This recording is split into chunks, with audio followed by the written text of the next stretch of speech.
आज से करीब 1600 साल पहले भारत की धरती पर एक ऐसे सम्राट का उदय हुआ जिसके नाम का मतलब ही था पराक्रम का सूर्य। उसके दौर को इतिहास भारत का स्वर्ण युग कहकर याद करता है। जी हाँ, हम बात कर रहे हैं चंद्रगुप्त द्वितीय की, जिन्हें दुनिया आज भी विक्रमादित्य के नाम से जानती है। जरा सोचिए, ये वो दौर था जब उनके दरबार की शान महाकवि कालिदास जैसे विद्वान हुआ करते थे, जिनके कलम की स्याही ने संस्कृत साहित्य को ऐसी ऊंचाइयों पर पहुंचाया जो आज भी बेमिसाल है। और इसी समय आर्यभट्ट जैसे महान गणितज्ञ और खगोलशास्त्री ब्रह्मांड के रहस्यों से पर्दा उठा रहे थे। वो ज्ञान का एक ऐसा अध्याय लिख रहे थे जो आने वाली कई सदियों तक दुनिया को रास्ता दिखाने वाला था। यही वो युग था जब अजंता की गुफाओं में कलाकारों ने चट्टानों में ऐसे रंग भरे जो आज भी जिंदा मालूम होते हैं, दुनिया को हैरान कर देते हैं। और इस पूरे स्वर्ण युग के केंद्र में बस एक ही नाम गूंजता था, चंद्रगुप्त विक्रमादित्य। देखिए, कालिदास की रचना शाकुंतलम के लिए महान जर्मन कवि गोएटे के ये शब्द ये इस बात का सबूत हैं कि विक्रमादित्य के शासन में जो संस्कृति फली फूली, उसकी गूंज सदियों बाद भी सरहदों के पार सुनाई दे रही थी। तो आखिर कौन थे ये महान सम्राट और वो कौन सी नाटकीय घटनाएं थीं जिन्होंने उन्हें सिंहासन तक पहुंचाया? चलिए, उनके उदय की उस कहानी को जानते हैं जो किसी महाकाव्य से कम नहीं थी। चंद्रगुप्त द्वितीय एक बहुत ही शक्तिशाली वंश के वारिस थे। इस वंश की नींव रखी थी श्रीगुप्त ने, जिसे आगे बढ़ाया चंद्रगुप्त प्रथम ने लिच्छवियों से विवाह संबंध बनाकर। और फिर आए उनके पिता, महान विजेता समुद्रगुप्त, जिन्हें भारत का नेपोलियन तक कहा गया।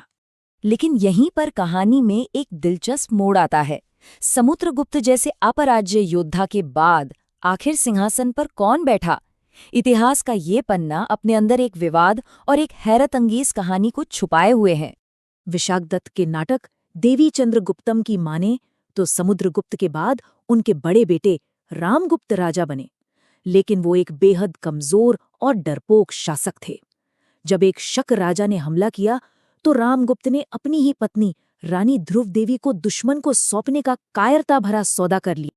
लेकिन उनके छोटे भाई चंद्रगुप्त को ये अपमान बर्दाश्त नहीं था। उन्होंने एक साहसी योजना बनाई। वेश बदलकर दुश्मन के खेमे में घुस गए और उस शक राजा का वध कर दिया। इस एक कदम से उन्होंने सिर्फ रानी की ही नहीं बल्कि पूरे गुप्त साम्राज्य की लाज बचाई। और इसके बाद उन्होंने अपने कायर भाई को सिंहासन से हटाकर सत्ता अपने हाथों में ले ली। करीब 375 ईस्वी में सिंहासन पर बैठने के बाद चंद्रगुप्त ने अपना ध्यान साम्राज्य को बनाने वाले दो सबसे बड़े स्तंभों पर लगाया, कूटनीति और युद्ध। और उन्होंने इन दोनों का ऐसा इस्तेमाल किया जिसने गुप्त साम्राज्य को उसकी बुलंदी पर पहुंचा दिया। देखिए, युद्ध से पहले उन्होंने कूटनीति का एक शानदार जाल बुना। अपनी बेटी प्रभावती गुप्त का विवाह दक्कन के ताकतवर वाकाटक वंश में किया और खुद मध्य भारत की नाग राजकुमारी कुबेर नागा से विवाह करके उन्होंने अपने साम्राज्य को चारों तरफ से सुरक्षित कर लिया। अपनी स्थिति मजबूत करने के बाद उनका ध्यान गया पश्चिमी भारत पर। यहाँ शक क्षत्रप यानी विदेशी शासक पिछले 400 सालों से राज कर रहे थे। अमीर बंदरगाह और फायदेमंद व्यापार मार्ग सब उनके नियंत्रण में थे और उनकी राजधानी थी उज्जैनी।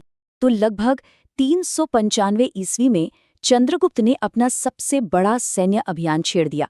एक निर्णायक और भीषण युद्ध में उनकी सेना ने आखिरी शक शासक रुद्र सिंह तृतीय को बुरी तरह हराया और इसी के साथ 400 साल पुराने विदेशी शासन का हमेशा के लिए अंत हो गया।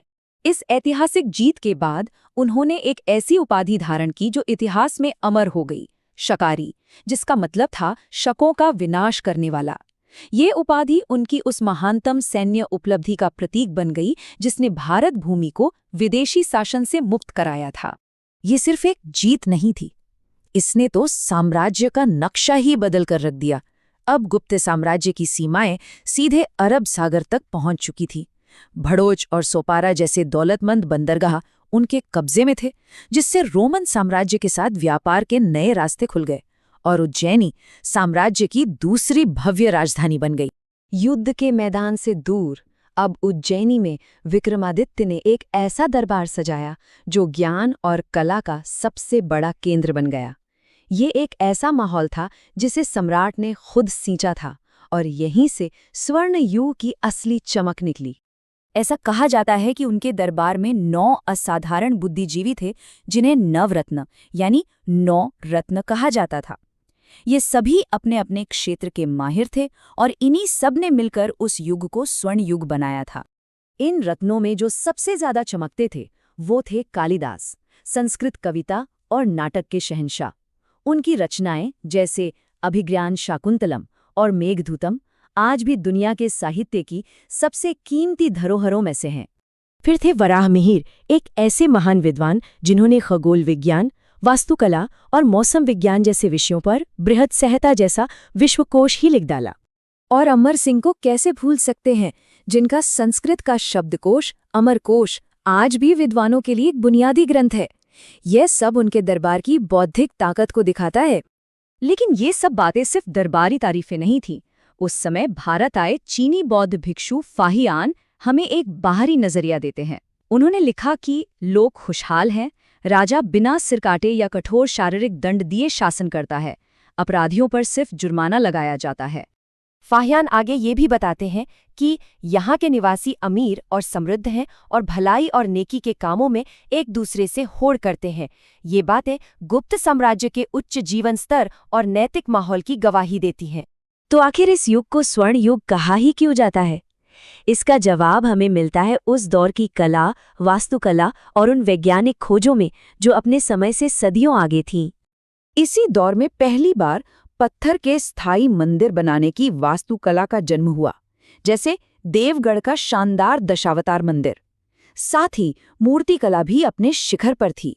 सारनाथ की विश्व प्रसिद्ध बुद्ध प्रतिमा, जो आज शांति और आध्यात्मिकता का प्रतीक है, वो भी इसी काल की ही देन है। कला तो थी ही, विज्ञान भी नई ऊंचाइयों पर था। जरा सोचिए, पाई का मान 3.1416 तक इतनी सटीकता से निकालना जैसा कि आर्यभट्ट ने किया, ये उस दौर में भारतीय गणित की अविश्वसनीय प्रगति का सबूत है। खगोल विज्ञान में तो मानो क्रांति ही आ गई थी।